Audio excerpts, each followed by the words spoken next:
Zaidi ya miongo miwili, sera ya usalama ya Marekani barani Afrika inaendelea kuwa chanzo cha mjadala mkubwa kuhusu iwapo imeleta amani au imeongeza migogoro. Licha ya Washington kutumia mabilioni ya dola katika operesheni za kijeshi, mafunzo ya wanajeshi na mapambano dhidi ya ugaidi, bara la Afrika bado linakabiliwa na migogoro mikubwa inayozidi kuongezeka. United States Africa Command AFRICOM mwaka 2007 kulikuwa na mwanzo wa mkakati ambao uliweka nguvu zaidi kwenye operation za kijeshi kuliko kushughulikia mizizi ya migogoro kama umaskini, ukosefu wa ajira, rushwa, utawala dhaifu na migawanyiko ya kisiasa. Hatua ya kuanzisha AFRICOM bila mashauriano ya kina na Umoja wa Afrika iliwafanya viongozi wengi wa Afrika kuona kuwa Marekani ilikuwa inatafuta kupanua ushawishi wake wa kijeshi badala ya kujenga ushirikiano wa kwake wa kweli. Baada ya miaka zaidi ya 20, maeneo mengi ambayo Marekani imekuwa na ushawishi mkubwa wa kiusalama bado yanakabiliwa na vita na ukosefu wa utulivu.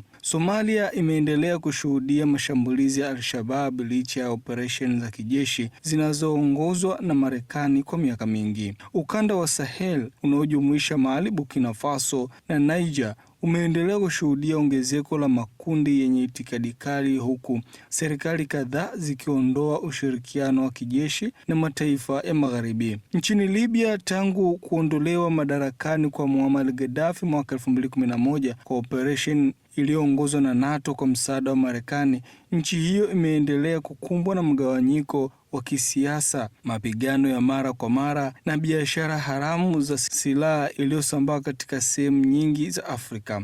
Kwa upande wa Jamhuri ya Kidemokrasia ya Kongo DRC, licha ya Marekani kuahidi kusaidia kurejesha amani mashariki mwa nchi hiyo, mapigano kati ya makundi yenye silaha yameendelea, huku maelfu ya wananchi wakipoteza maisha na mamilioni wakikimbia makazi yao. Wakati huo huo, maslahi ya kimkakati katika madini muhimu kama cobalt, shaba na madini adimu yameendelea kupewa kipaumbele. Aidha, mkakati wa usalama wa taifa wa Marekani wa mwaka 2025 umeweka mbele sera ya America First inayolenga kulinda nguvu za Marekani duniani kuliko kutatua changamoto za msingi za Afrika. America First.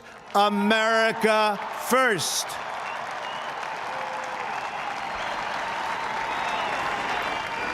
Every decision on trade, on taxes, on immigration, on foreign affairs will be made to benefit American workers and American families.